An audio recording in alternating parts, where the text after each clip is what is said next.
Listo, pues bueno, vamos a iniciar con una breve presentación, sobre todo para aquellas personitas que han tenido dudas referente a cómo vamos a estar trabajando durante estos 3 días de clases.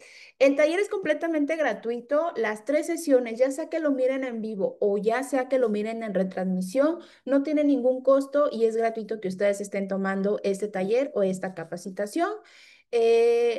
Las instituciones que están trabajando con estos talleres es CIDE, ICADI y la Red Latinoamericana. Agradecemos muchísimo a las personas que se han estado uniendo a cada una de las capacitaciones. Ustedes pueden encontrar dentro de estas redes sociales, tanto de ICADI como de CIDE, los calendarios. Cada mes nosotros tenemos un calendario de talleres y también de diplomados en las cuales ustedes pueden encontrar dentro de estas dos páginas. CIDE está más enfocado, como se dan cuenta, en talleres en relación a la educación y en ICADI ustedes van a encontrar talleres relacionados al desarrollo infantil más apegados a temas de psicología. En ambos talleres trabajamos la misma dinámica. Ahorita vamos a estar durante estas 3 sesiones para aquellas personas que requieran, necesiten o vayan a solicitar su constancia. Este tiene un costo administrativo o un costo de recuperación de solo 270 pesos mexicanos. Ahora bien, la constancia cuenta con código QR y un valor curricular de 12 horas. Les va a estar llegando lo que son las grabaciones, les va a estar llegando también lo que es el material del taller, que incluye las grabaciones, de las 3 sesiones, va a incluir la presentación y archivos adicionales, una carpeta de archivos adicionales relacionados al tema. Ahora, para aquellas personas que vayan a requerir su constancia, recuerden que ustedes pueden entrar a las clases de manera gratuita, no tiene ningún costo que ustedes estén tomando el taller. Para aquellas personas que vayan a solicitar su constancia, pueden hacerlo una vez que nosotros les compartimos las formas de pago y los pasos a seguir, que eso va a ser ahorita que finalice esta primera clase. Ahí se los vamos a hacer llegar en lo que es el grupo. Van a tener como fecha límite el día martes 16 de septiembre. ¿Cuándo también pueden pagar? Pueden pagarlo finalizando el taller. Fecha límite, martes 16 de septiembre. Va a ser el día último para aquellas personas que vayan a solicitar su constancia. Como les comenté, ahorita que finalice esta primera clase, la información detallada, pasos a seguir, a qué cuentas pueden ustedes hacer depósito, pueden hacer transferencia.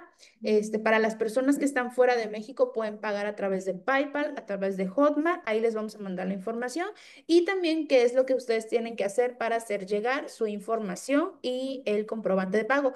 El comprobante de pago les comento porque son preguntas que pues bueno me realizan mucho. Puede ser el screenshot o la captura de pantalla de donde ustedes hicieron la transferencia. Puede ser la fotografía así del ticket, no tienen que escanearlo ni nada de eso, con que simplemente se vea el voucher, es más que suficiente. Pueden hacerlo desde el celular, desde la captura de pantalla o desde la fotografía, así de sencillito. Bueno, vamos. Pues ya vamos a iniciar con el taller. Si se dan cuenta, los grupos están cerrados, ¿sí? Para que, pues bueno, nada más les llegue la información del taller. Únicamente en el grupo mandamos los enlaces para la sesión en vivo y también el enlace para la sesión en retransmisión. El de retransmisión se va a enviar en el transcurso de la tarde, una vez que se suba al canal de YouTube y se programe como estreno, porque así se programa, ya va a estar disponible a las 7 de la noche, ya ustedes lo van a poder ver. Tomen en cuenta que la retransmisión, véanla en el tiempo estimado o el horario estimado, ya que no queda de manera permanente. No se confíen que como está en el canal de YouTube, ahí se va a quedar, no queda de manera permanente. Las únicas personas que tienen los videos permanentes son aquellas que adquieren su constancia.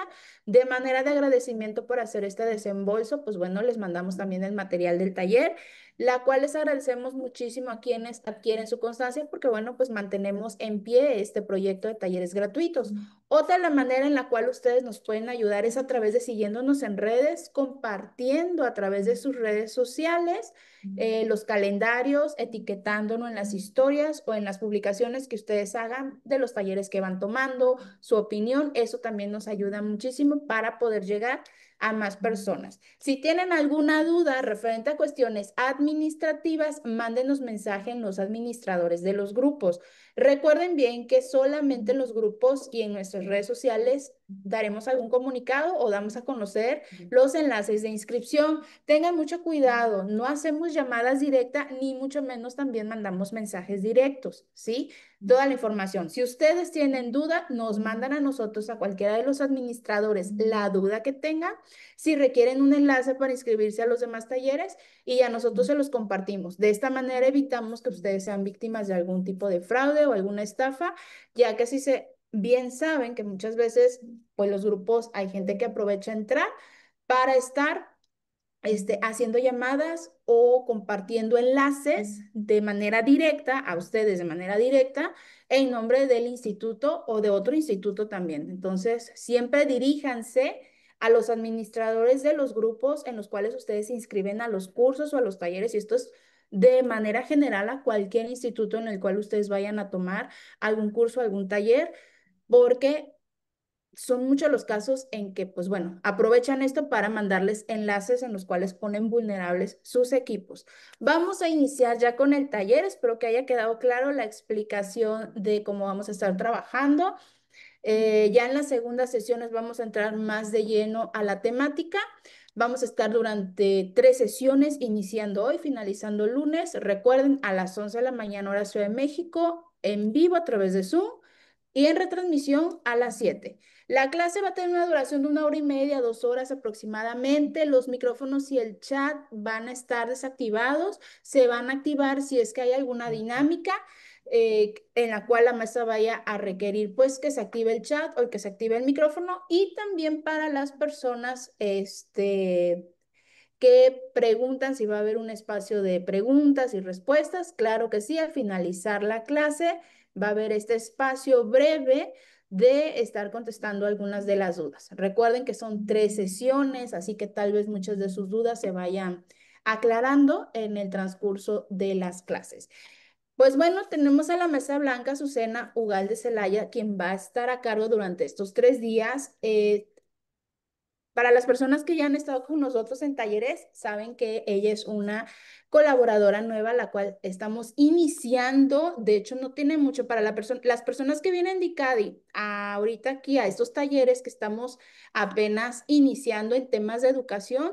También es a la necesidad que ustedes nos han estado comentando referente a tomar capacitaciones, ya más enfocados sobre todo en el área educativa.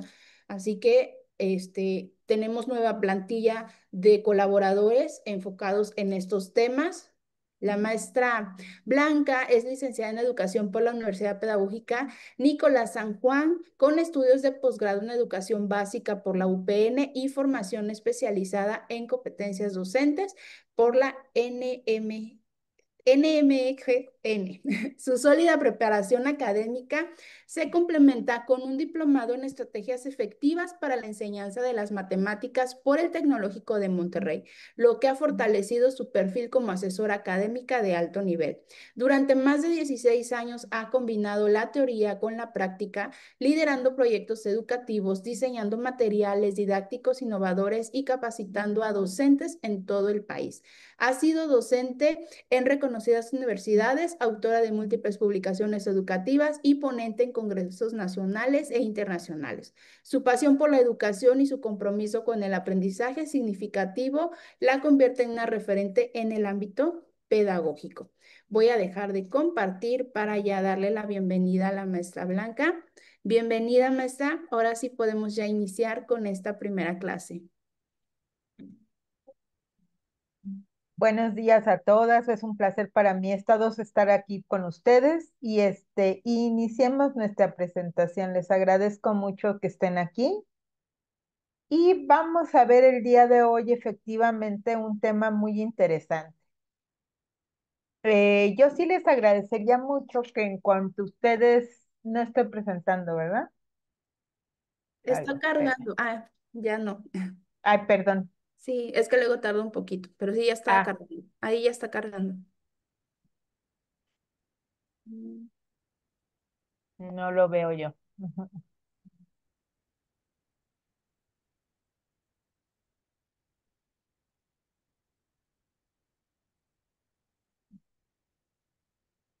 No, ¿verdad? No, ya le Mm. dio donde está su presentación. Ajá, sí. A ver, otra vez. Sí, estaba. A ver, ahí ya está cargando, pero todavía no se ve.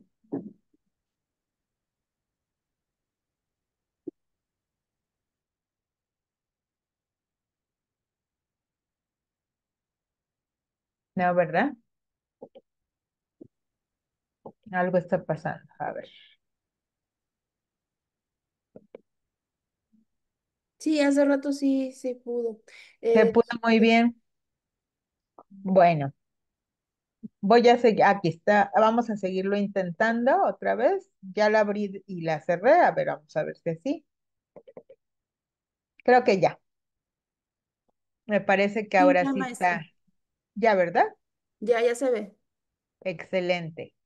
Bueno, pues como les decía, es un tema muy interesante porque venimos trabajando desde hace muchos años, pues lo que es bueno, todo el tiempo hemos estado evaluando a nuestros pequeñitos, pero realmente, pues hay mucho desconcierto con tanta cosa que se ha ido trabajando, se ha ido los cambios que se han presentado, las situaciones que se han dado en cuanto a los programas y a los cambios de planes de estudio, etcétera, ¿no?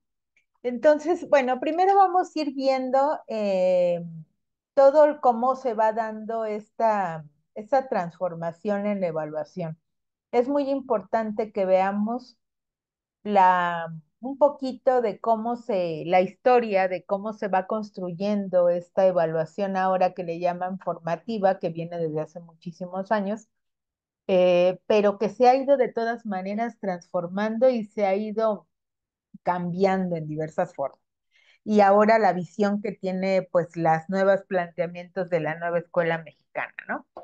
Algo que les quería yo comentar es que si tienen alguna duda, me gustaría que la fueran escribiendo en el chat o cualquier cosa que vean que no se está entendiendo o algo, por favor, con toda la confianza, levanten su manita, ya saben, ahí con los iconos, y con mucho gusto les puedo atender.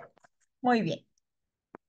Entonces, esta presentación, el día de hoy, vamos a trabajar el diseño, aplicación de estrategias e instrumentos de evaluación en educación básica. Bueno, primero tendríamos que estar viendo, pues, qué es la evaluación, ¿no? La evaluación como tal viene del latín evaluar, que es estimar o evaluare, que significa valorar, tasar o juzgar el valor de algo. La palabra está compuesta por el prefijo ex, hacia afuera, y el verbo valer, ser fuerte, tener valor. Fíjense, ¿qué importancia tiene eso? Evaluar es no nada más el tener la visión de qué es lo que está sucediendo, es valorar, es juzgar, pero desde fuera y desde dentro. Ajá. Fíjense, a mí me llama mucho la atención ser fuerte, tener valor. ¿Qué tanto nosotros, porque todos somos producto de evaluaciones diversas que nos han estado presentando y que a lo largo de nuestro camino como seres humanos y como estudiantes, nos han presentado diversas obstáculos, a veces la evaluación, a veces dolores de cabeza, a veces también buenos momentos, ¿verdad? Cuando nos va bien, pero ¿qué tanto realmente nosotros hemos sido valorados? Valorar nuestro esfuerzo que fuimos llevando a cabo durante estas actividades, durante estas estrategias, durante estos tipos de evaluaciones, a veces que decía uno, ¿cómo es posible que durante todo el ciclo escolar le eché ganas, trabajé, me esforcé, hice, entregué trabajos y resulta que llegaba el examen y pues no pasábamos, no acreditábamos o nos iba muy mal, ¿no? Teníamos muy baja calificación.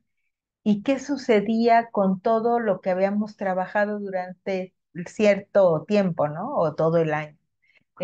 Pareciera que no valía la pena todo lo que nos habíamos esforzado porque a veces nada más nos evaluaban con un examen. Es realmente frustrante como estudiante el que no seamos valorados.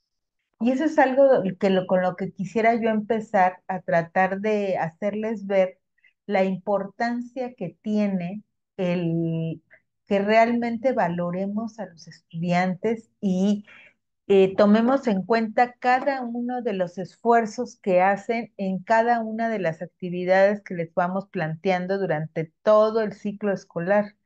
No nada más mediante un examen, mediante una prueba, mediante una prueba estandarizada como lo que es ahora los que se van a los exámenes de PISA, los exámenes que desafortunadamente pues es algo estandarizado y que a veces dice uno, ¿cómo es posible que salgamos tan mal en esos exámenes, ¿no? En estas situaciones de las Olimpiadas del conocimiento. Y entonces ciertos alumnos son los que son valorados, los que son ponderados y los que son recompensados de alguna manera, ¿no? Entonces, desde ahí quisiera yo empezar a que tuviéramos esa visión de si verdaderamente la evaluación es algo donde debemos de valorar el esfuerzo, ¿qué está pasando? ¿Qué está sucediendo? ¿Qué ha sucedido durante todo este tiempo que llegamos a esto nada más? A calificar, a certificar, a acreditar, y ahí es donde está puesta nuestra atención. Y no es nada más como maestro. La sociedad tiene puesta la atención ante esto, la política educativa, la comunidad, todo, todo gira alrededor de la calificación. ¿Qué sucede cuando llegamos con los niños de ahora, inclusive, o antes, o nosotros como alumnos, siempre llegábamos y, ¿qué calificación te sacaste? ¿Cómo vas en la escuela? ¿Llevas 10? Y si llevabas a una calificación menor a 7, o llevan los niños una calificación menor a 7, entonces no es valorado. Y entonces eres flojo, eres un alumno mediocre. Ujú. Y entonces el alumno ya no se esfuerza. El alumno ya dice, ¿para qué me esfuerzo si de todas maneras no puedo con la escuela, no puedo con las matemáticas, por ejemplo, ¿no? Entonces tendríamos que empezar desde reflexionar cuál ha sido el valor de la evaluación y la forma en la que se ha evaluado durante todo el tiempo de la educación y qué tipo de evaluación nos tocó a nosotros como docentes y qué tipo de evaluación estamos llevando a cabo como docentes, como en nuestras escuelas, ¿no? Calificar significa, fíjense, determinar las cualidades o el valor de algo o alguien o asignar un juicio o grado. Pero la calificación es el proceso de asignar una nota o una puntuación a un trabajo o examen basado en conjunto de criterios predefinidos. Y entonces implica que nosotros pongamos un valor numérico. En algún tiempo se utilizaron estas letras, ¿no? ¿Se acuerdan que en algún tiempo te sacabas una letra en lugar de, y tenían un valor, ¿no? No recuerdo los valores, pero siempre ha tenido un valor numérico. Ujú. Y entonces eres el alumno de 6 o eres el alumno de 10 y es el que se pone en el cuadro de honor. ¿Mm? Todas estas medidas, eh, ¿a dónde nos llevan? ¿A excluir o a incluir? Piensen. Certificar significa asegurar, afirmar, dar por cierto algo, hacer digno de crédito algo, probar su certeza o realidad. Cuando nosotros damos el certificado de sexto grado, por ejemplo, estamos haciendo válido, afirmando que este alumno ya tiene lo necesario para pasar a la siguiente fase. Ujú. Cuando estamos acreditando, certificando que el niño ya tiene lo necesario, los conocimientos, las aptitudes, las actitudes, las capacidades, los valores, las competencias para pasar a la siguiente fase, ¿no? Por ejemplo, la preparatoria. Y entonces le damos su certificado de secundaria. ¿Cuántas veces nos pasa que realmente los alumnos van pasando de grado y van pasando a la otra fase y no llevan los elementos necesarios para poder llevar a cabo los próximos conocimientos, los próximos aprendizajes, los próximos procesos de desarrollo de aprendizaje?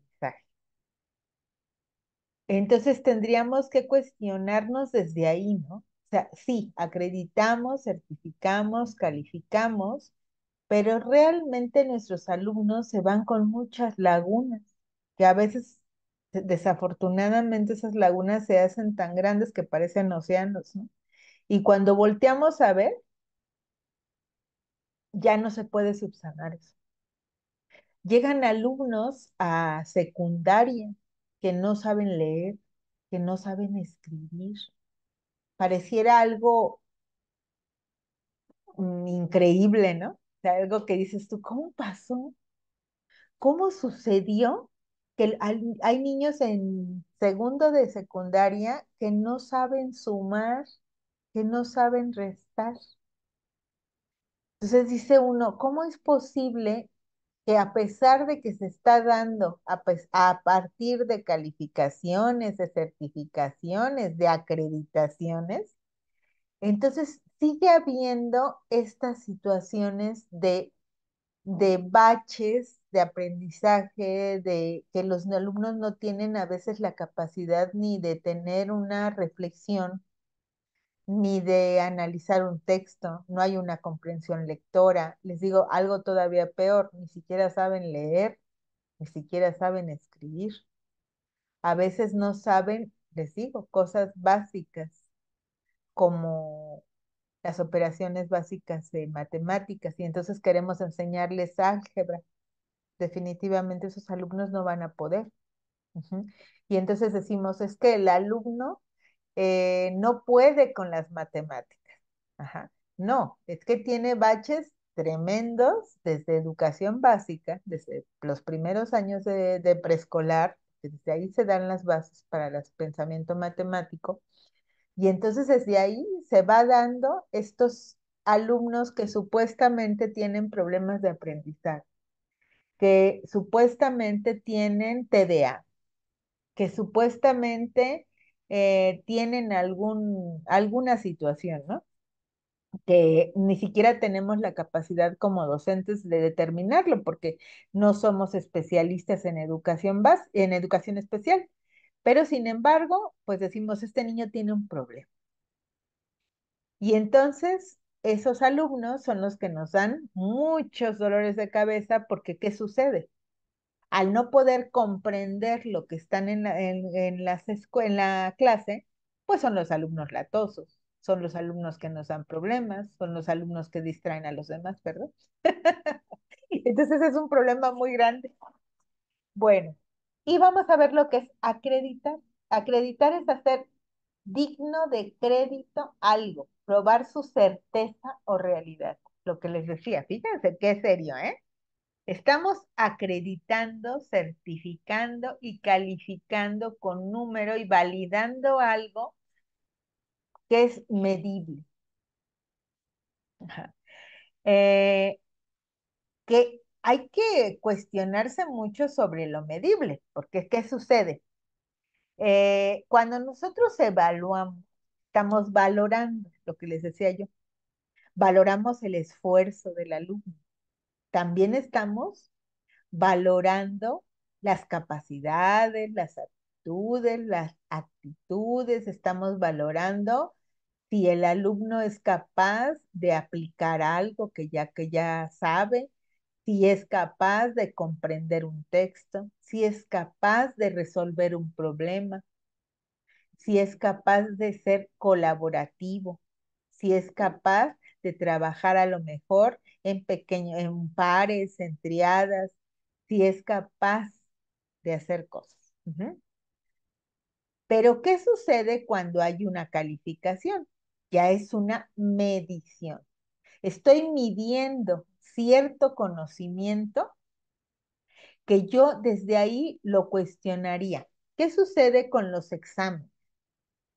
Los exámenes realmente lo que hacen es ver qué tanto retienes tú del contenido de algo. Por ejemplo, si tú te hacen un examen sobre, vamos a ver, sobre historia, la historia de México, de cierta época, ¿no? Y entonces vamos a ver qué tanto eres capaz de retener las fechas, retener los nombres de los personajes que en esa época hicieron algo importante, del hecho que hicieron, desde, por ejemplo, la Revolución Mexicana, los años en las que duró, quiénes fueron los que participaron, etcétera. Pero estoy reteniendo conocimiento, estoy reteniendo algo que tú me enseñaste. Pero ¿qué tanto nos ha pasado? Porque lo hemos vivido la mayoría de las personas. Dices, ya pasé el examen, ya lo logré. Pero ¿qué crees? Que a los 2 días o a la semana o al mes o dentro de 3 meses, resulta que alguien te pregunta, oye, ¿y qué pasó en la Revolución Mexicana? Ah, caramba, pues ya hice el examen. Eso ya pasó, ya no me importa. Y entonces empieza a ver lo que sucede con la memoria selectiva, ¿no? Yo elijo lo que me voy a quedar en mi memoria y entonces eso no me interesa, no me fue significativo, lo aprendí, lo retuve en mi mente para poder acreditar un examen, para poder pasar, fíjense, pasar el examen, pero no porque me sea significativo, ni porque me importe, ni porque me interese, sino porque el maestro me dijo que tenía que estudiar esto para poder pasar el examen. Entonces ahí, ojo con lo que sucede, porque entonces estamos nada más, estamos todavía, desafortunadamente, porque hasta la fecha pasa, dando conocimiento para que el alumno retenga, acredite un examen y al día siguiente o a la semana o a los meses se desaparece ese conocimiento. Si estamos trabajando por procesos de desarrollo de aprendizaje, entonces esto ya no tendría que estar pasando, ¿están de acuerdo? Tendríamos que entonces evaluar de manera diferente. Tendríamos que estar pensando si esos exámenes nos pueden ser útiles. Y sí, sí nos pueden ser útiles en evaluación formativa, ya lo veremos mañana, pero no como los manejamos ahora. Porque si manejamos ahora el examen como te sacaste, no sé, o sea, estuviste bien o estuviste mal, y es la clásica palomita y el tache, y de ahí no pasa. ¿Qué sucedía cuando tú ibas a un examen o los niños de ahora? Hacen un examen, le pones palomita, le pones tache y se acabó.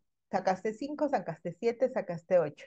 Inclusive, de una o de otra manera, estamos excluyendo a los niños que reprueban, a los niños que tengan 6 y al de 10 son los que recordamos, los que tomamos en cuenta. Y lo digo con todo el respeto y con toda lo más, ¿cómo se podría decir? Lo más sincero posible. Desafortunadamente, como docentes, quisiéramos tener niños de 10.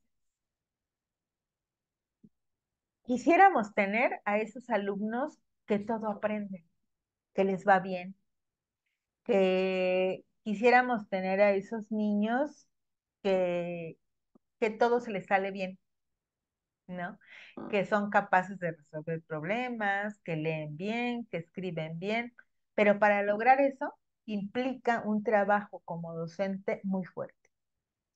Implica el atender precisamente a esos pequeñitos que son de 5, que son de 3, de 4, porque algunos niños ni siquiera pueden llegar al 5. Eh, recuerden cuando íbamos, no sé, todavía en secundaria, en la prepa, eh, qué difícil es acreditar un examen, no es tan sencillo. Entonces, ¿qué pasa con esos pequeñitos que siempre sacan el 2, 3 en el examen? ¿No? Y que nos desesperan, porque realmente como docentes nos desesperan, ¿no? Dice uno, ¿qué hacer con ellos? ¿Cómo le hacemos? Ah, estoy intentando ver el chat, pero no, no lo puedo ver. Bueno, eh, entonces, ¿qué sucede? Que,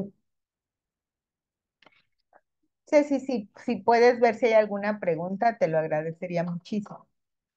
Entonces, ¿qué sucede? Que tendríamos que estar focalizando nuestra atención en todos, ¿no? No nada más a los de 2, de 3 y a los reprobados, sino que ayudar a esos pequeñitos a que sean los menos posibles que lleguen con esa calificación de 2, de 5, de 6. Ujú. Y ese es nuestro trabajo, el que evaluemos constantemente de manera que veamos procesos, como la nueva escuela mexicana lo dice, procesos de desarrollo de aprendizaje, donde veamos poco a poco cómo va avanzando el alumno y estemos evaluando permanentemente y de manera formativa. Ahí, fíjense lo que dice Irán de Jesús. Dice, queremos niños, pues imagino que es lo que comentas, que queremos niños obedientes, tranquilos e inteligentes, que no sean retos para los docentes. Efectivamente. Ajá. ¿Qué sucede? O sea, y lo digo muy sinceramente porque yo también soy docente. Entonces, cuando nos presentan esos retos de que dices tú, caramba, este niño me saca de quicio, este niño, Dios mío, no me deja ni respirar. Estoy tratando de dar la clase y ya se salió, ya le pegó, ya hizo, ya rompió esto, ya rompió el otro, se sale corriendo, ya tiró los materiales de sus compañeros. Pero, ¿qué está sucediendo en las aulas? Estamos viviendo una situación bien fuerte, maestro. Estamos viviendo una situación muy compleja en donde nuestros pequeñitos desde preescolar y desde educación inicial, diría yo, ya tienen una pantalla en la mano. Estamos viviendo una situación que los niños se les quita el celular y lloran desde bebés. Dice uno, ¿qué está pasando? O sea, los padres de familia están intentando salir adelante. También no podemos culpar totalmente, ¿eh? Están tratando de salir adelante. Están, y entonces, ¿qué hacen? Dejan al hijo con la abuelita, con el tío, con quien se pueda, porque esa es la realidad. ¿Y qué pasa? Lo más fácil es tenerlos con una pantalla enfrente, con una televisión, con videojuegos, con una tablet, con un celular, en donde los niños se entretengan. Y entonces las imágenes de esos videojuegos, todo lo que están viendo en la actualidad con esta inteligencia artificial, entonces, ¿qué sucede? Son situaciones de segundos. Ajá. En un segundo cambian 20 imágenes. Ujú. Los colores, la rapidez. Y nosotros entramos al aula y empezamos a platicar con ellos. Es un reto. Es un reto porque nuestros niños en las casas no escuchan. Nadie los escucha. desafortunadamente llega la mamá, no estoy hablando de una generalidad, obviamente no todas las casas viven lo mismo, ¿verdad?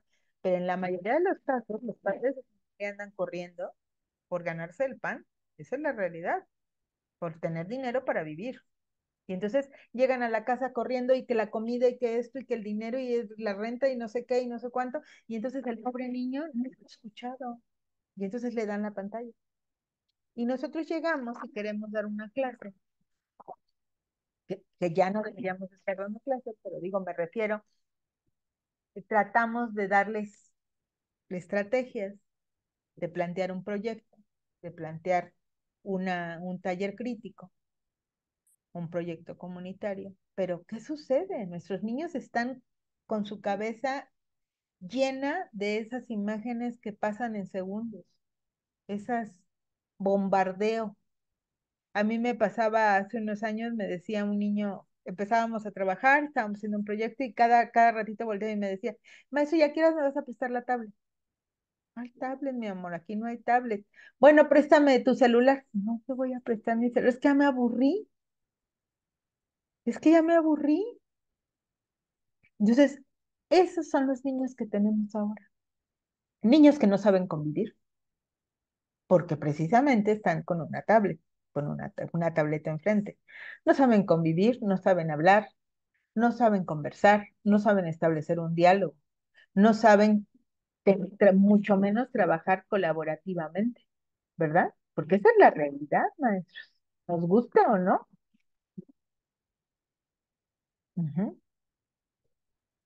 Muchas, mucha sobreestimulación sensorial a causa de los dispositivos, efectivamente. Una estimulación tremenda que tienen los pequeñitos de ahora.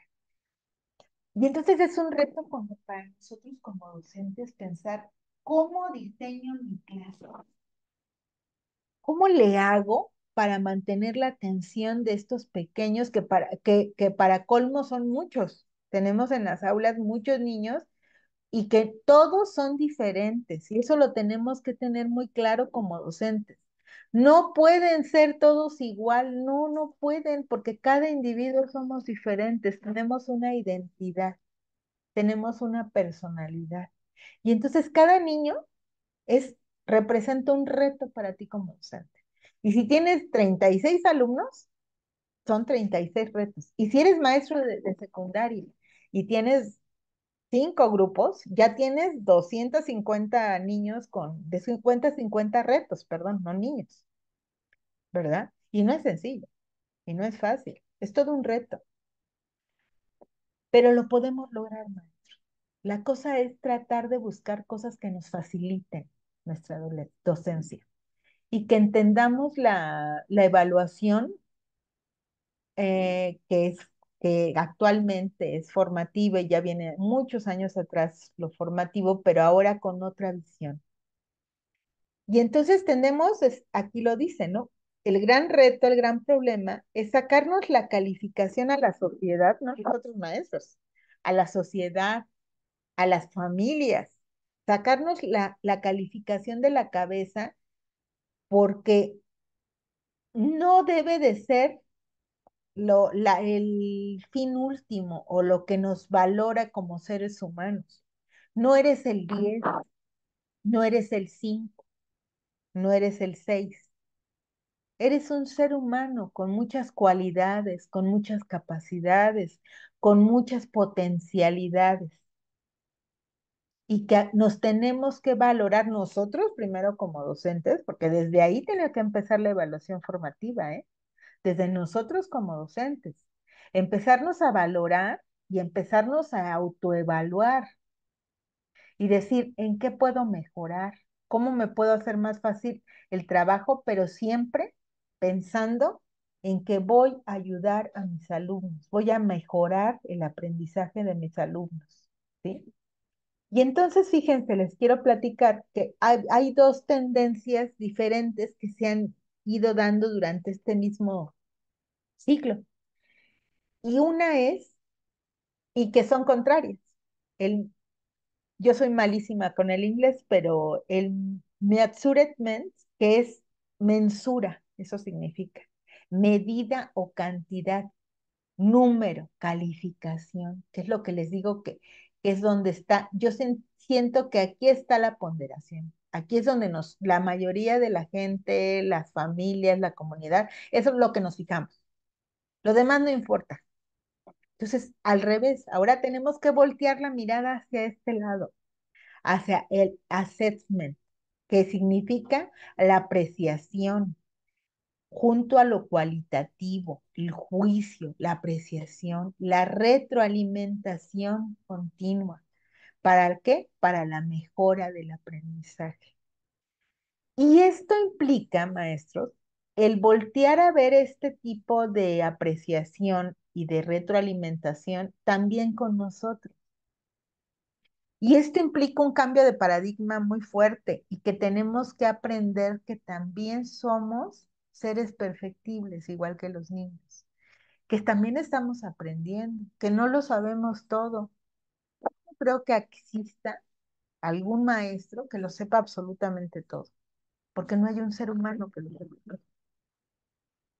Todos estamos aprendiendo, todo. En, aquí nadie enseña a nadie.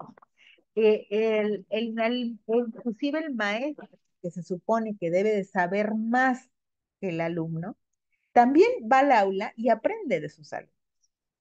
Y desde ahí tenemos que tener una actitud más, pues, de humildad, ¿no? De decir, sí puedo aprender de mis alumnos y los voy a escuchar y voy a mejorar mis clases respecto a lo que ellos me digan. ¿Y qué tanto estamos abiertos a esto? ¿Qué tanto yo tengo la posibilidad de preguntarle a mis alumnos, oye, ¿en qué puedo mejorar mi clase? ¿Qué te gustaría que cambiara de la clase de hoy? ¿Te gustó cómo trabajamos? ¿Qué te gustaría cambiar? ¿Qué te gustaría que yo modificara para que las cosas fueran diferentes y tú pudieras aprender mejor? Ujú. Ahí entra un poquito lo que es o mucho, lo que es la metacognición, donde el alumno empieza a darse cuenta cómo está aprendiendo. A mí, maestro, se me facilita cuando me pones las diapositivas. O me gusta mucho cuando nos traes películas, o nos gusta mucho que nos traigas un video, porque yo aprendo más fácil cuando lo veo y lo escucho. No, maestro, a mí, otro alumno, a mí me gusta mucho cuando nos pones a hacer cosas con las manos. A mí me gusta mucho modelar arcilla, plastilina, me gusta mucho crear, me gusta mucho pintar, maestro. Cuando nos has puesto actividades así, aprendo mejor. Pero permitir ese diálogo, maestros. Yo sé que el tiempo a veces no nos ayuda, pero darnos ese espacio creo que vale la pena. Vale la pena tanto para los alumnos, para el crecimiento de los alumnos, como para el crecimiento de nosotros como docentes. Y está permitido, que eso es lo mejor que puede suceder ahorita, porque la evaluación formativa es esto, es permitir esta retroalimentación entre pares, permitir entre la retroalimentación mediante la coevaluación, mediante la heteroevaluación y la autoevaluación. Entonces, ahí también entramos nosotros, también nos pueden evaluar. Ujú. Bueno, les voy a platicar un poquito, muy brevemente, cómo se fue dando todo este proceso, ¿no? De las etapas de la evaluación formativa. Y alguien que es precursor de todo esto, desde el 1971, imagínense, de la evaluación formativa, es Benjamin Bloom. Y ustedes lo han leído en la taxonomía seguramente y algunos seguramente la utilizan. Su propósito no era calificar al alumno, sino ayudarlo a concentrarse en la forma del aprendizaje.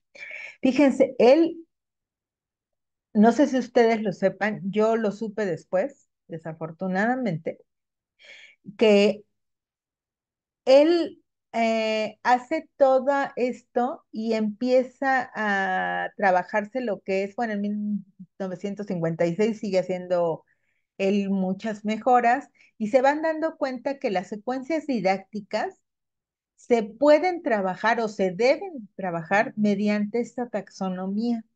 Y entonces empezar lo que nosotros hemos ido transformando y deformando, porque desgraciadamente así es, con estas secuencias didácticas, situaciones didácticas donde dice uno, es que toda situación didáctica tiene que tener un inicio, un desarrollo y un cierre.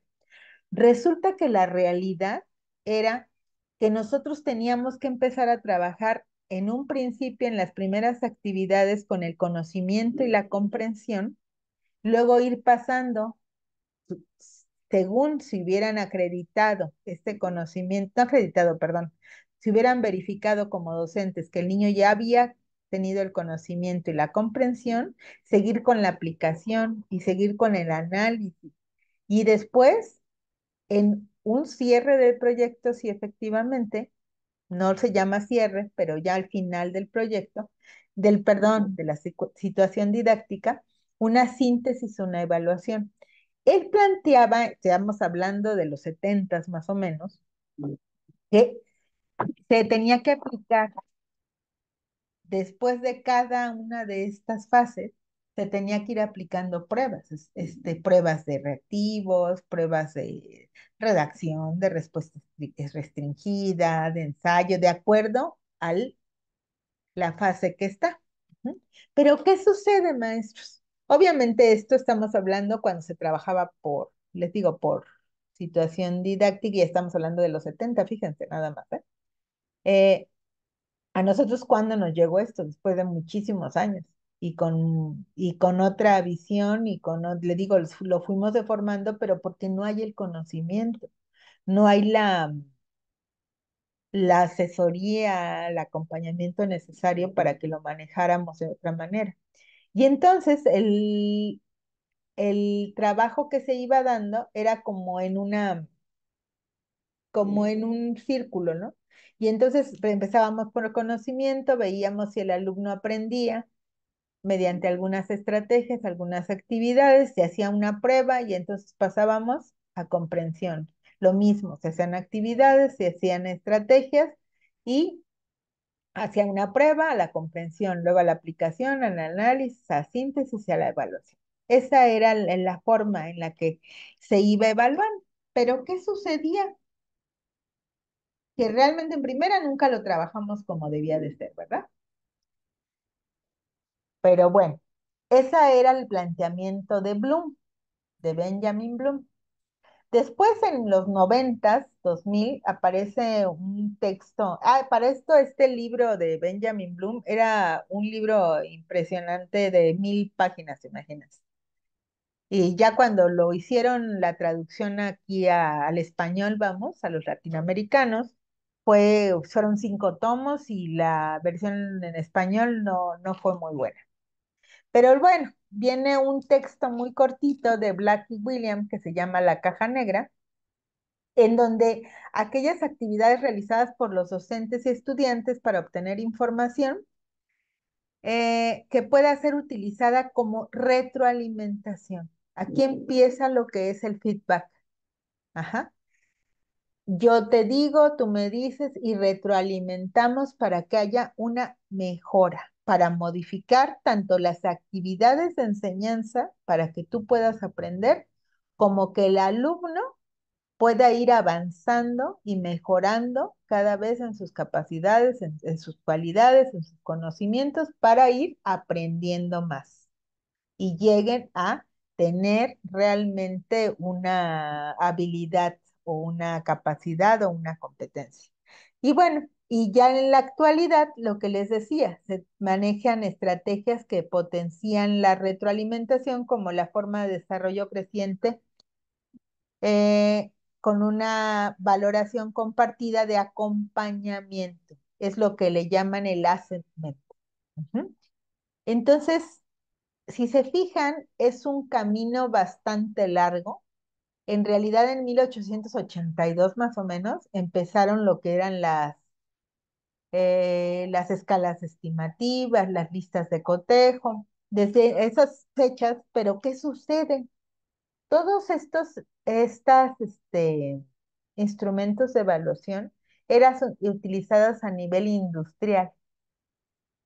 Estos instrumentos de evaluación realmente no son para educación.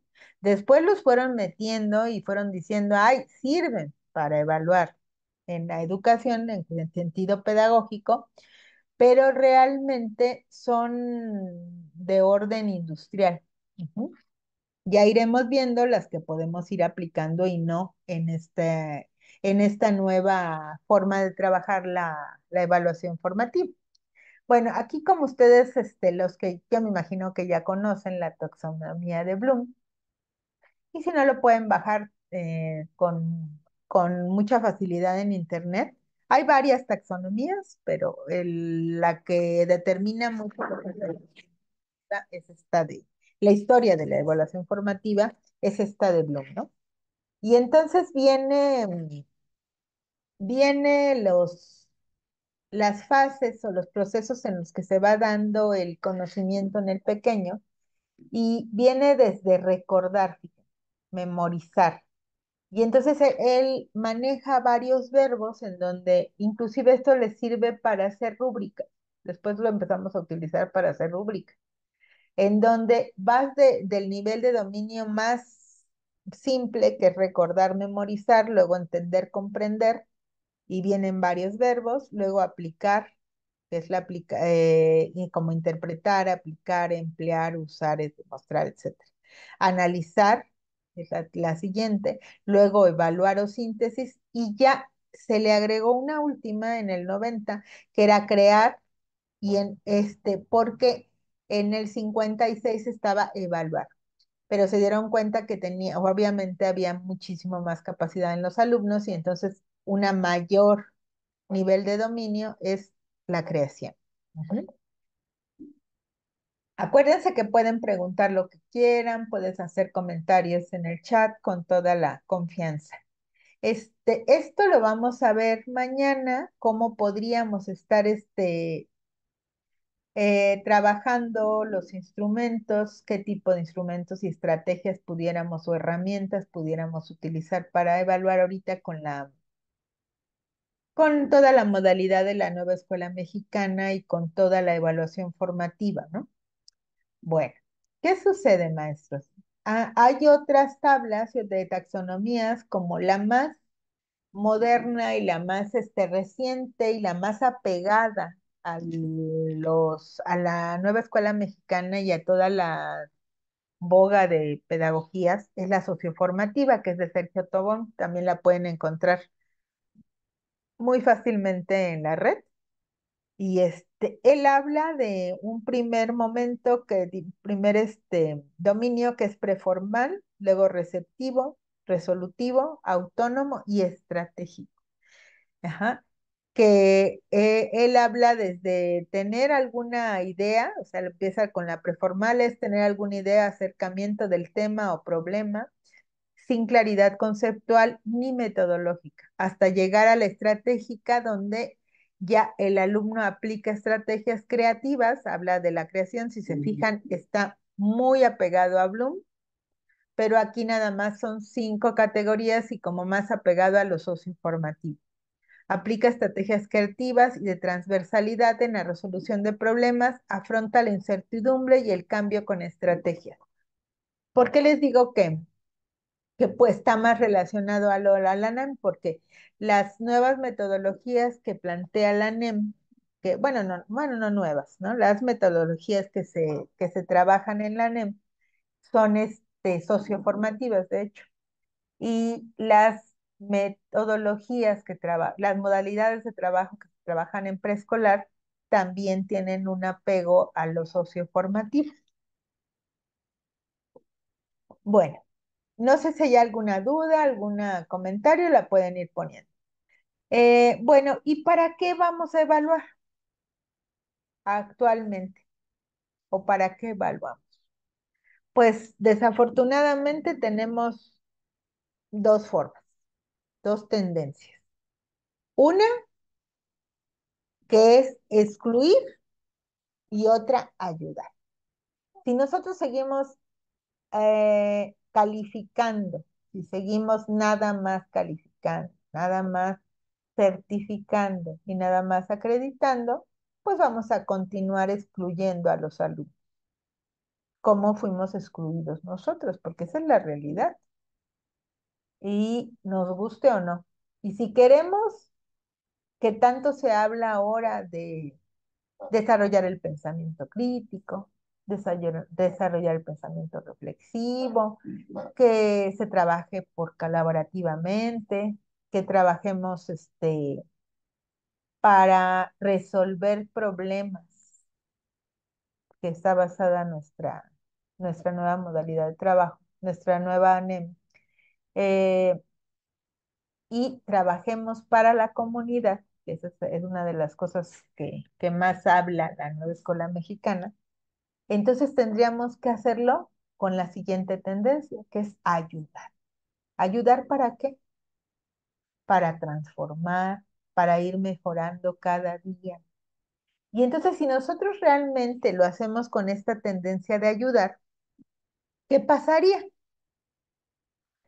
Pasaría que entonces no tendríamos realmente, si trabajamos así y evaluamos así, y realmente llevamos a cabo la evaluación formativa con ese enfoque, realmente no tendríamos alumnos reprobados, o serían los menores. ¿Por qué? Porque si entonces yo en el camino me voy deteniendo cada proyecto o cada taller o la forma en la que yo esté trabajando y hago una pausa y voy evaluando de manera procesual, voy evaluando procesos y me voy deteniendo en cada proceso y digo, a ver, Pedro, Antonio, Patti, Juan, Mari, tienen esta situación. Voy a hacer una retroalimentación con ellos, voy a hacer un feedback. Y entonces a lo mejor los pongo en pares a que trabajen con los alumnos más destacados y veo si funciona. Y entonces veo que si alguno no todavía se me atora, Mari y Patti todavía no avanzan, entonces voy y entonces yo trabajo con ellas específicamente. Pongo trabajo al grupo y entonces trabajo con ellas precisamente esta parte de este dominio de cierto contenido, de cierto PDA. Y entonces veo si avanza. Y así me voy. Y entonces ninguno se me queda con esas lagunas que les platicaba yo al principio, ¿no? Que esas lagunas que se van dando y las vamos haciendo crecer, crecer, crecer, porque lo que hacemos es que con la premura de tiempo debemos decimos, no, no, no, no, no, no, no, no me puedo detener. No, nos tenemos que detener. Nos tenemos que detener a tratar de ayudar a la mayoría de los niños. Yo sé que hay situaciones específicas y especiales con algunos alumnos que tienen ciertas circunstancias, ¿no? No sé, algunos niños que tengan cierta condición y que dices tú, con este niño sí, de verdad ya hice todo lo que pude, no. Bueno, entonces hablas con los padres de familia y ves que, y les comentas que no hay un avance y entonces que tienen que buscar alguna forma para apoyar a los alumnos, ¿no? Tal vez de manera extracurricular. Bueno, los principales tipos de evaluación y hay y tienen sus características muy específicas. La formativa es el tipo de evaluación que se lleva a cabo de manera continua, ya lo hemos estado platicando, y se utiliza para monitorear el progreso del estudiante a lo largo del tiempo. Y no nada más, yo creo que esta definición se queda corta. No nada más hay que monitorear, hay que ayudar al alumno a que no se quede en ese proceso, sino que avance al otro. ¿Mediante qué? Mediante la retroalimentación. Van a encontrar en algunos libros realimentación, es prácticamente lo mismo. Es ayudarlos, ese feedback, ese ve en dónde te puedo ayudar, en dónde estás para ayudarte a pasar al siguiente nivel de...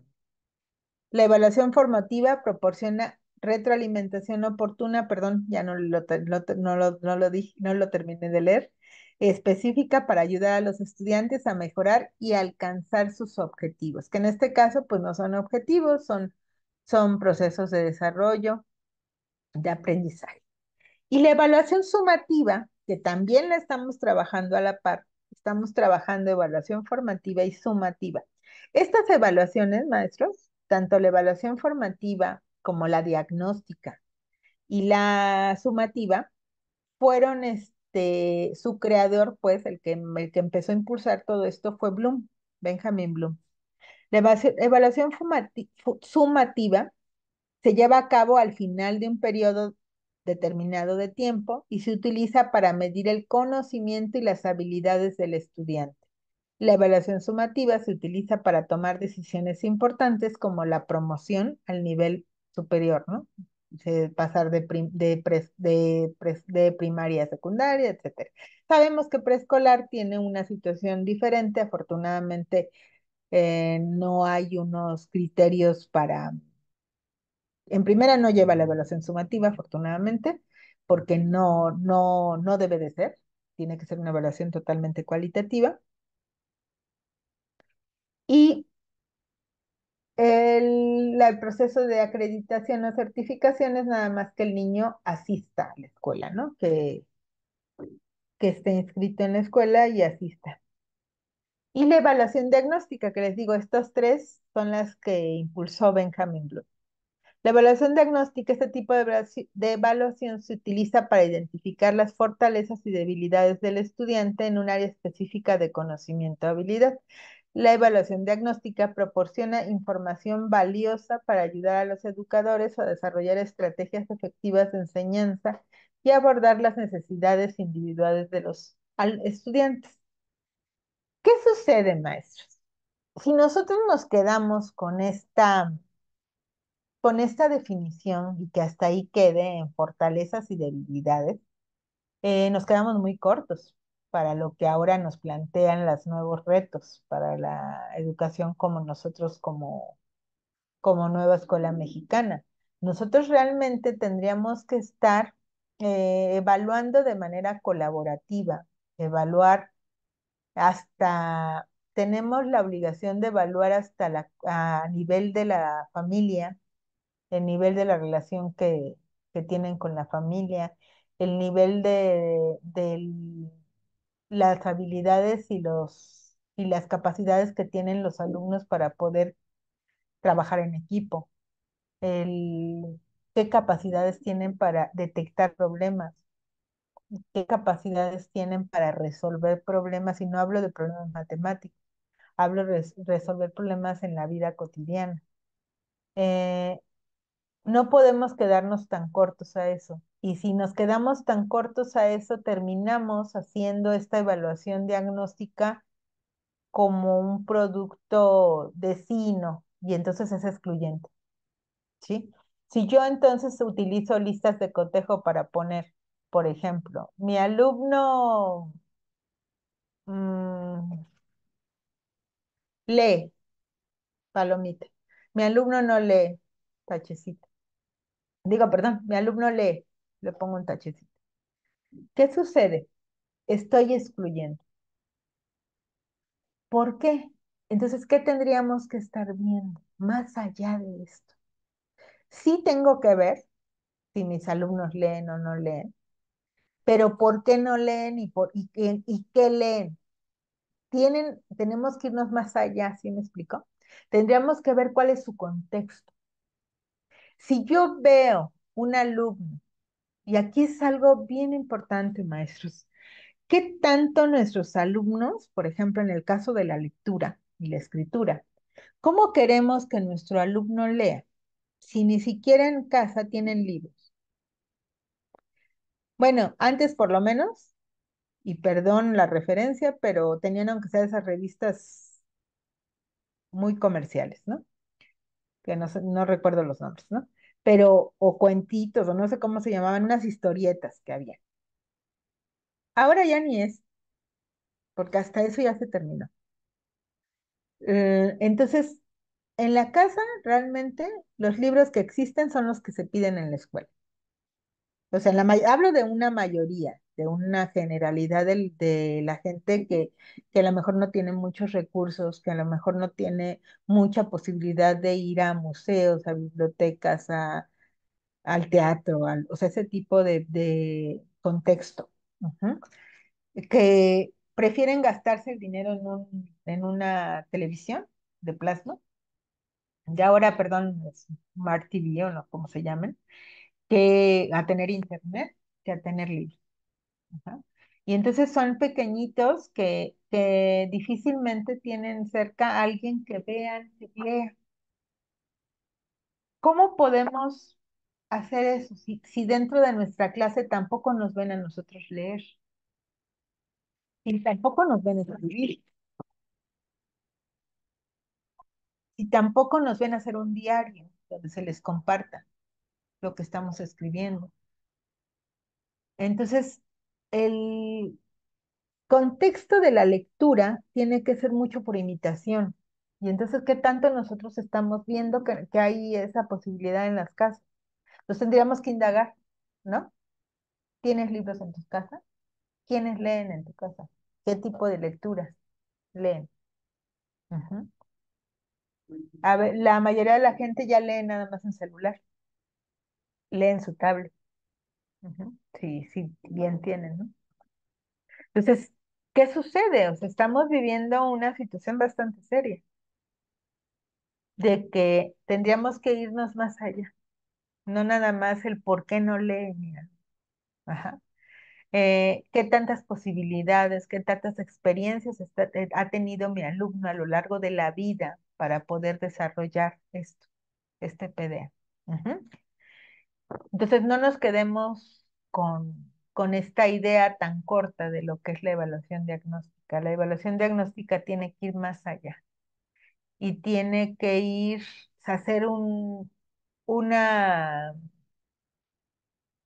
una valoración muy puntual y muy extensa hacia su contexto. Ujú. Y bueno, y nos habla también de que hay otro tipo de evaluación, que es la auténtica. Se enfoca en la aplicación práctica del conocimiento y las habilidades en situaciones reales de la vida. Ajá.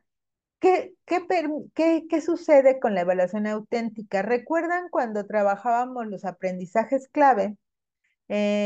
Nos mandaron un libro muy bueno, por cierto, de Ravela, Pedro Ravela, y él habla de la enseñanza situada y de la evaluación auténtica. Y es algo, es el antecedente a lo que estamos viviendo, porque realmente la evaluación auténtica lo que propicia es que realmente el alumno tenga la posibilidad de evaluar, ¿sí? Evaluarse y evaluar a otros y evaluar al docente, pero a través de situaciones reales de la vida que así aprendí, mediante situaciones reales de la vida. Por ejemplo, él plantea ahí en su libro, y lo pueden bajar también de la red si no lo tienen, plantea actividades muy específicas y situaciones, problemas muy específicas, pero que son realmente sacadas del contexto real de la vida. Ajá. Situaciones como si, no sé, recuerdo una de una fábrica de camisas, algo así, no recuerdo bien el ejemplo, pero que realmente vienen del contexto real de los alumnos y entonces las baja al contexto de la clase y entonces la analizan los niños y llegan a soluciones, como por ejemplo, ahorita también recordé una de que era la medición del papel para envolver los regalos, algo así, donde realmente el alumno viene analizando un problema real del contexto y lo vive. Ajá. Y a partir de ahí hacen esta evaluación. Entonces también dense la tarea de, si pueden, de ver esto. Este libro de Ravela se llama Cómo mejorar la evaluación. Ujú. Bueno, y aquí tengo un cuadrito que ya realmente ya lo trabajamos un poquito, ya lo estuvimos abordando, de lo que es evaluar y lo que es calificar. Ujú. Basémonos en este primero de evaluar, que es el proceso basado en recoger información, analizarla, emitir un juicio sobre ella y facilitar la toma de decisiones.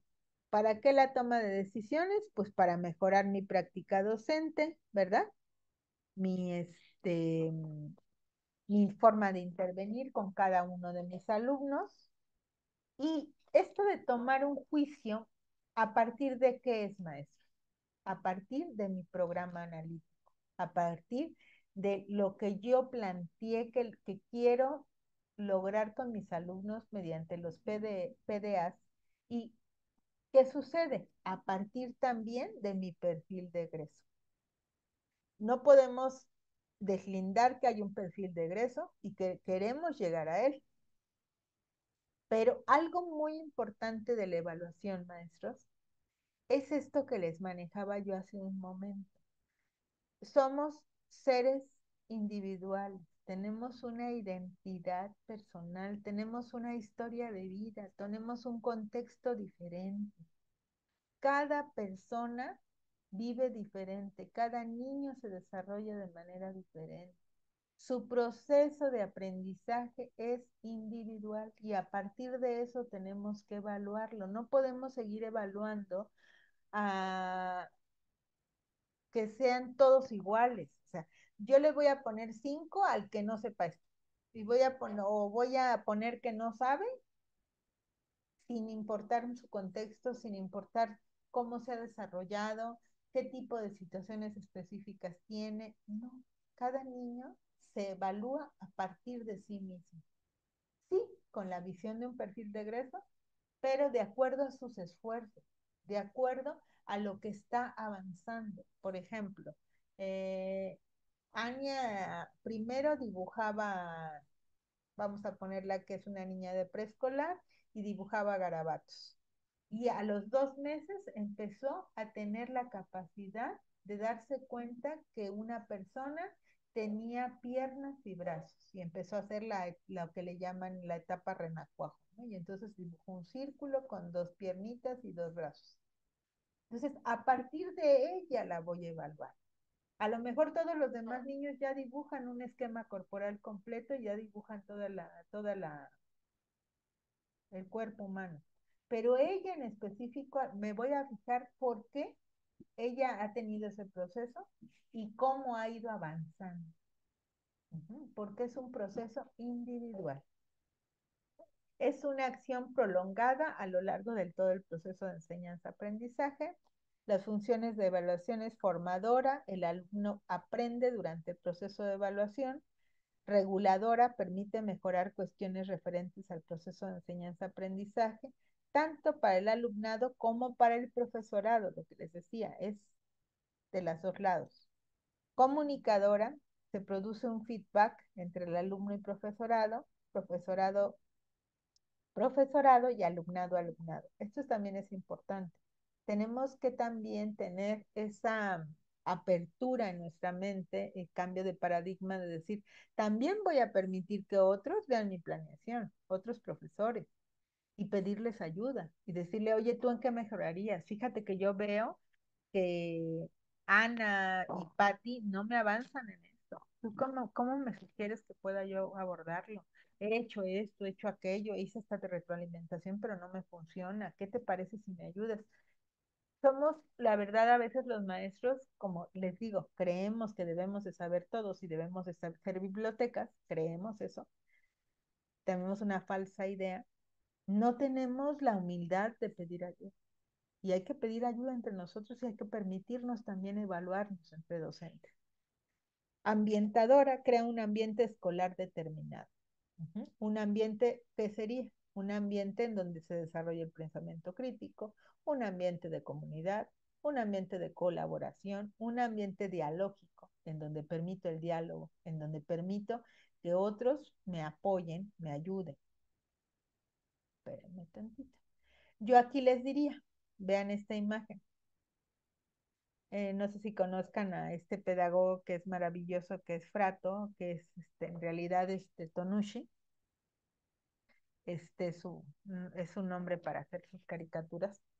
Me encanta porque es súper profundo lo que él hace y ve la niñez desde una mirada de niño. Y eso es maravilloso. Y tiene muchos libros de esto, tanto textos académicos como de caricatura. Y aquí presenta, miren, pregunta en la primera imagen. La maestra, ¿son todos iguales? Y ella misma se contesta, sí, todos tienen 10 años. ¿Ustedes creen que realmente son iguales? Para nada, ¿verdad? Cada niño tiene una identidad, tiene una personalidad, una historia de vida, un contexto diferente, una situación totalmente diferente. Cada individuo es diferente. Desde ahí tenemos que cambiar. Eh, Otra cosa, bueno, y vamos a ver qué es calificar. Calificar es materializar el juicio emitido, es decir, ponerle un número, ¿verdad?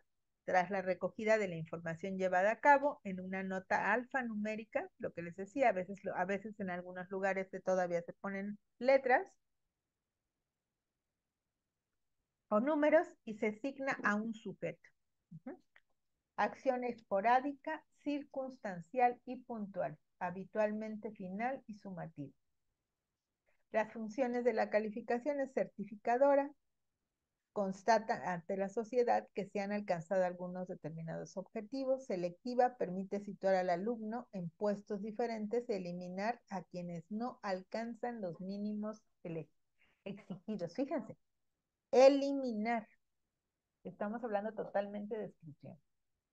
Comparativa. El alumnado se compara con el resultado de otros compañeros y el profesor se compara con los resultados de otros profesores. De control. La obligación legal del profesorado de calificar al alumnado hace que se le dote de poder y de control. Fíjense, por eso mucho la calificación es controladora, ¿ah? Es excluyente, es punitiva, es el hecho de tú te excluyo, tú no sirves, tú eres de 5, tú eres de 10, tú eres el valioso, ajá.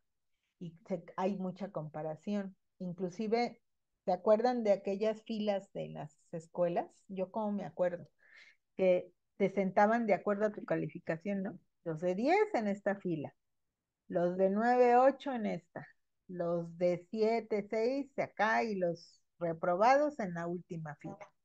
Ajá. Entonces, esto bueno, y esta imagen a mí me gusta mucho porque también dice, fíjense, existe una idea de que el estudiante debe de adaptarse al instrumento de evaluación. Y queremos que a fuerza entren los niños en ese estándar, ¿no? Es que tú tienes que ser así, tú tienes que poder hacerlo así. Y el niño que no tiene ciertas capacidades, ciertas habilidades o cierto contexto diferente o cierta situación específica, pues nunca va a encajar y jamás va a poderse evaluar de manera igual a todos los alumnos. No podemos. Por eso es excluyente. Uh -huh. Y una de las cosas que hacemos es esta, ¿no? Este es nuestro sistema educativo, miren. Yo creo que ya conocen esta imagen. Para aprobación de este curso, todos deberán resolver el mismo examen, escalar y llegar a la cima de aquel árbol. ¿Ustedes creen que tienen la misma posibilidad todos para llegar a la cima del árbol? ¿Se van a tardar lo mismo? ¿Algunos lo lograrán? ¿O creen que no lo lograrán y serán eliminados o inclusive hasta se van a morir, ¿no? ¿Y el chango tendrá la misma posibilidad que el pez? ¿La foca tendrá la misma posibilidad de que el pájaro? Tendríamos que repensarlo, ¿no? Y eso es lo que hacemos con nuestros alumnos. Y esto es algo muy muy grave, muy preocupante, porque ese es el tipo de evaluación que aún existe, a pesar de tantos cambios, a pesar de tantos modelos educativos, de que se cambien los programas, de que se cambie la planeación, hay mucha política educativa, hay la presión social, hay muchas cosas por las que no cambia, pero tenemos que empezar a poner un granito de arena desde nuestra trinchera, desde donde trabajamos. Si somos asesores académicos, en la asesoría, en el acompañamiento, si somos supervisores, si somos directivos. Desde ahí tenemos que cambiar este paradigma y poner este granito de arena para que esto no pase. Eh, Tratar de romper estos paradigmas, ¿no? Que están tan viciados, que tienen tantos años y que no se quitan, ¿no? Desde como maestro en el aula. Yo voy a cambiar cómo evaluar a mis alumnos, voy a ayudarlos a que mejoren para que realmente haya un proceso de desarrollo, de aprendizaje. Tengo que cambiar las formas de evaluar a mis alumnos. Tengo que cambiar la forma en la que lo veo a mis alumnos. No son niños de 5, no es del niño reprobado, el niño que no sabe. Ajá. Es otro tipo de situación la que tenemos que ir cambiando. Nuestra forma de ver. Perdón que está sonando mi teléfono, espero que nos escuchen.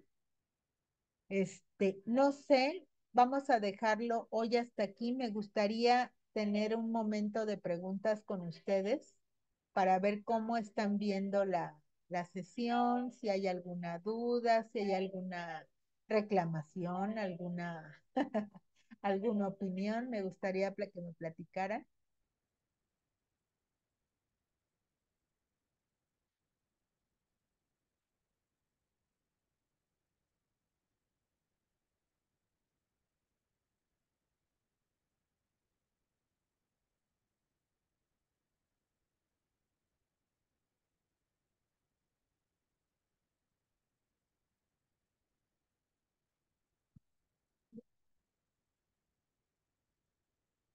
¿No? Ninguna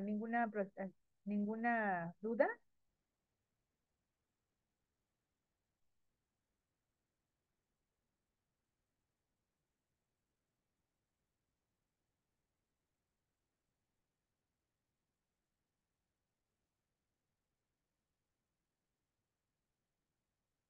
¿Cómo ir logrando este cambio en la evaluación de mesura a apreciación? Muy buena pregunta, maestra. Perdón, maestro. Sí, primero, yo creo que lo primero que tendríamos que ir haciendo, maestro, es ir viendo al alumno como individuo. El analizar y preguntarles, hacer este proceso dialógico que pretende la nueva escuela mexicana, en donde de verdad ustedes tengan la capacidad, y nosotros todos, ¿no? Todos los que estamos en educación, tengamos esta capacidad, esta sensibilidad de podernos acercar al alumno como individuo. Yo creo que ese es el primer cambio, el que nosotros nos acerquemos y les preguntemos, ¿cómo te sientes? Hay niños que lleguen a la escuela, maestros, sin desayunar, llegan sin un peso para comprar en la cooperativa, llegan sin desayunar, llegan cansados. Resulta que hay niños que trabajan, porque esa es la realidad. Hay niños que ni siquiera pudieron comprar un lápiz. Y nosotros a veces exigimos como docentes cosas que no pues, están fuera, que ellos están fuera de nuestro alcance. A veces decimos, es que hace esta maqueta y con eso evaluamos. A lo mejor el niño no trae ni para un lápiz y queremos que compre materiales para una maqueta, perdón. Y decimos, ay, es que lo puede hacer reciclado. Sí, efectivamente, lo puede hacer reciclado, pero para hacerlo reciclado necesita pegamento, necesita una tabla, necesita cosas que nosotros creemos que como docentes se nos hace muy fácil, porque creemos que a lo mejor todos tienen las mismas condiciones. Y no, no todos tienen las mismas condiciones. Y nos debemos acercar con ese niño que no llevó la maqueta y decir, a ver, ven, ¿qué pasó? ¿Por qué no lo trajiste? ¿Qué sucedió? Pero que se sientan con la confianza, con la apertura al diálogo, con eso decir, a ver, todos los que no trajeron su material, a ver, siéntense aquí juntos, veamos qué sucedió, por qué no lo trajeron, qué está sucediendo. Primero verlo como individuo, aperturarnos, perdón, al diálogo. Eso creo que es lo principal. Dos, cambiar esta forma de ver los exámenes como la única forma en la que yo puedo ver si aprendieron o no, sino que empezar desde la hora que yo planeo, empezar a pensar en estrategias que me puedan brindar ese conocimiento a mí como docente de cómo avanzaron.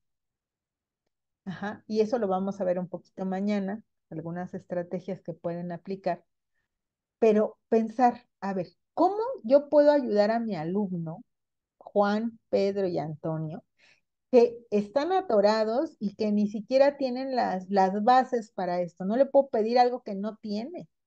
Es como si yo les digo, a ver, por favor, ¿pueden dar clase de francés al maestro de matemáticas? No, no va a poder darlo, ¿verdad? Porque no tiene el conocimiento necesario, las habilidades, las herramientas para poder dar esa clase. Lo mismo pasa con nuestros alumnos, no pueden darnos algo que no tienen.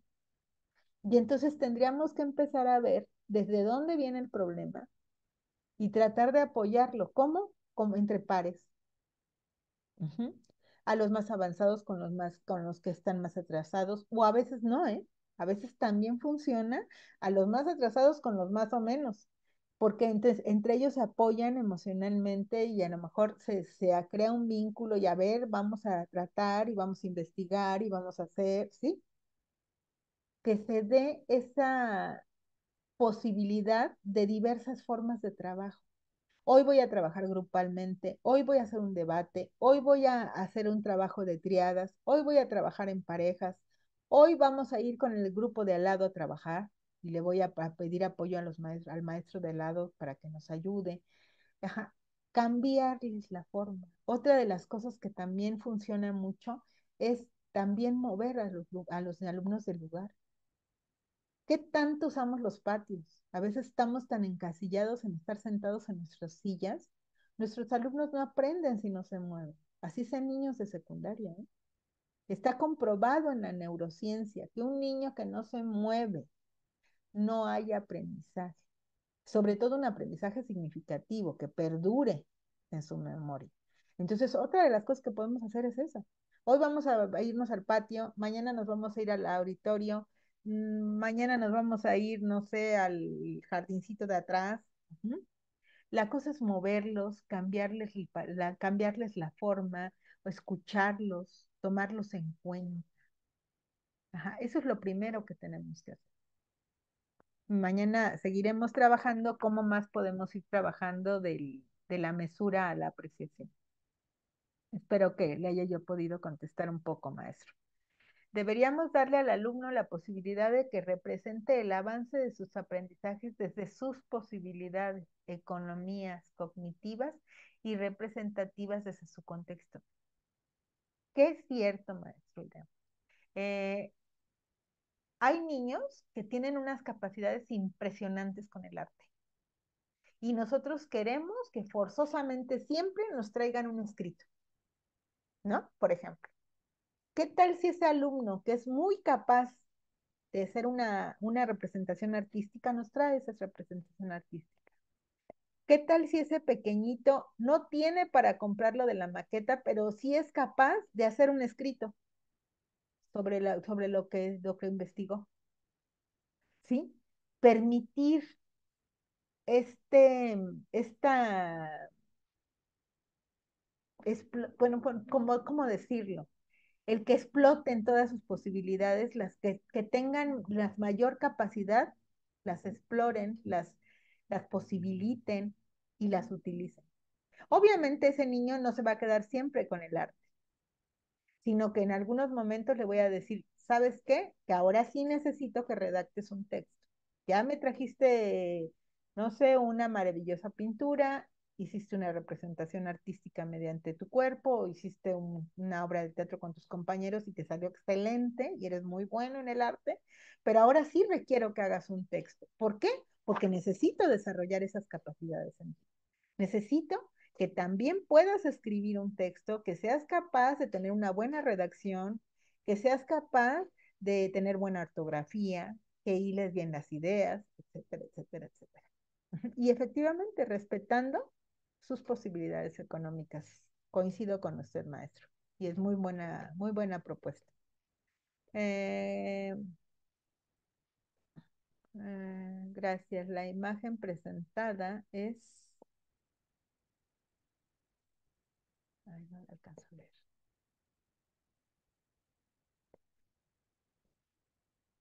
La imagen presentada es muy apropiada y nos lleva a la reflexión. Considero que los primeros que debemos de cambiar somos nosotros los docentes, cambiar paradigmas. No es fácil, por eso me agradó mucho esa imagen y es muy gráfica. Efectivamente, creo que cuando vemos esta imagen nos mueve mucho.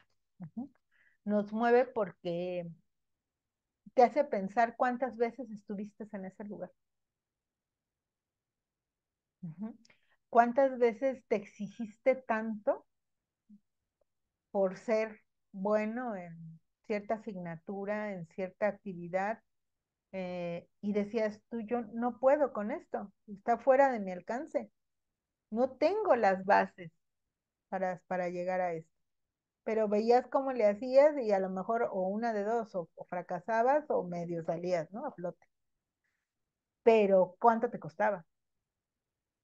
Entonces, creo que es una forma, la primero, bien dice maestra, es una autorreflexión, es lo que yo quiero que se lleven hoy, una autorreflexión desde como seres humanos, cómo hemos vivido la evaluación, como estudiantes, como padres de familia, como hijos, como hermanos, como, o sea, como seres humanos, cómo hemos vivido esta evaluación. Uh-huh. ¿Y y qué reflexión nos lleva? ¿Cómo tendríamos que estar cambiando nuestra forma de ver la evaluación? ¿Cómo podríamos modificar este paradigma que no es fácil?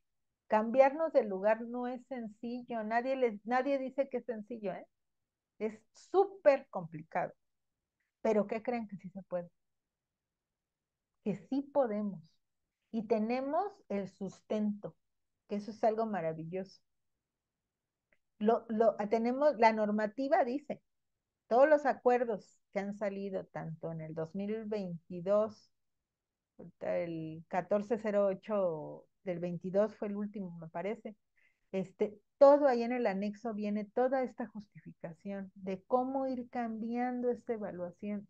Y mañana lo vamos a ver cómo podemos hacerlo. Qué instrumentos vamos a ir pudiendo utilizar, pero cómo también, o sea, sí, nos piden una calificación, lo entiendo, pero eso no es lo importante. O sea, que nosotros cambiemos este paradigma en nosotros mismos y decir, sí, voy a ponerte un número, sí, efectivamente, porque me lo pide la norma. Ajá. Pero también la norma me pide que yo utilice la evaluación formativa, que yo utilice la retroalimentación. Y entonces, como hay algo que me sustenta, yo voy a usar todo el tiempo la evaluación formativa, todo el tiempo. Y sí, voy a emitir un número, pero ese número también va a estar sustentado en todo este proceso que llevó mi niño durante todo este tiempo, todo el esfuerzo que hizo, todas estas progresos que llevó a cabo en su proceso de desarrollo de aprendizaje. Y entonces sí, efectivamente, sí va a tener un número, pero va a tener este sustento de todas estas actividades, estrategias, formas de evaluar que lleve a cabo, pero durante todo este tiempo. ¿Algo más, maestros, que quieran comentar?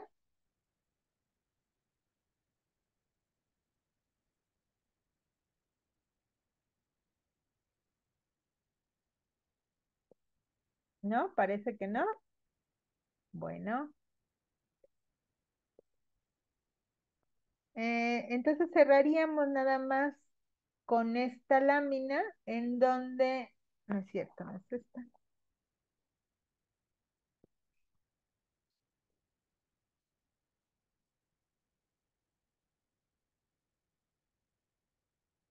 Nada más como el principio de lo que vamos a ver el día de mañana, en donde vamos a estar llevando a cabo tanto la evaluación cualitativa como la cuantitativa. Recordemos que la cualitativa es la evaluación, que es mucho la evaluación formativa.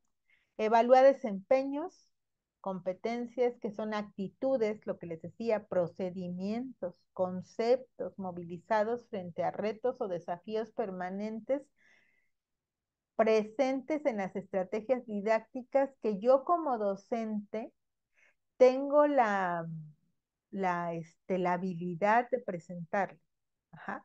Esa es mi función, presentarle estrategias didácticas mediante proyectos, mediante talleres críticos, mediante proyectos comunitarios, mediante los proyectos STEAM, ajá, mediante, por ejemplo, en preescolar, mediante las rincones de trabajo, mediante los talleres, las unidades didácticas, etcétera, etcétera, etcétera. Mediante todo esto, voy a ir evaluando cuál es tu desempeño, cuál es tu competencia, qué actitudes tienes, qué valores muestras, qué procedimientos, qué conceptos utilizas, qué tipo de habilidades, de capacidades movilizas, qué sabes de esto, los saberes previos, ajá, qué sabes sobre esto. Mediante los proyectos, mediante los debates, mediante la dramatización, mediante, por ejemplo, un programa radiofónico. Esa es una de las formas que podemos ir pasando, maestro, el licenciado Josué, que me preguntaba. Ese es uno de los antecedentes. Vamos a ir pasando de esta mensura a esta apreciación. ¿Mediante qué? Mediante actividades de dramatización, de debate, de proyectos, utilizando pro, pro, programas radiofónicos, utilizando listas de verificación, escalas estimativas, rúbricas, pero a través de indicadores conceptuales, procedimentales y actitudinales de proceso y de producto, pero con otra visión, y eso lo vamos a ver mañana. No es nada más el que yo utilice estas escalas estimativas, estas listas de verificación, estas formas para poder llegar a una calificación. Ajá. Bueno, y la cuantitativa mide conocimientos retenidos como instrumentos como pruebas objetivas a través de multireactivos, reactivos simples, de opción múltiple utilizando taxonomías cognoscitivas como la que ya vimos, como la de Benjamin Bloom o la socioformativa de Sergio Tobón, jugando con formatos como respuesta directa, Canevas, selección de elementos, jerarquización y relación de columnas. Esto lo vamos a ir viendo mañana con mayor precisión, pero creo que hoy quiero que se lleven esta invitación a reflexionar. ¿Qué hemos estado haciendo con la evaluación como seres humanos y cómo la hemos vivido? Y mañana platicamos. Licenciada Ceci. Listo, maestra. Pues esta fue apenas la primera sesión. Recuerden que el día de mañana nos vamos a estar conectando para la segunda y finalizando el día miércoles. Para las personas que no pudieron ver la clase de manera completa, ahorita se les está dificultando conectarse a esta hora. Recuerden que va a haber una retransmisión a las 7 de la noche. En el transcurso de la tarde les estaré haciendo llegar el enlace de retransmisión. Recuerden que ahí mismo en el grupo se manda la información. Y también ahorita para aquellos que vayan a adquirir su constancia, se les va a hacer llegar la información de manera detallada. Recuerde que el pago lo pueden hacer finalizando el taller o hasta el día martes 16 de septiembre. Nos vemos mañana a las 11 en punto para iniciar con la segunda sesión. Muchísimas gracias, maestra Blanca, y gracias a todos los que nos miran todavía. Muchas gracias. Que tengan bonita tarde. Hasta mañana.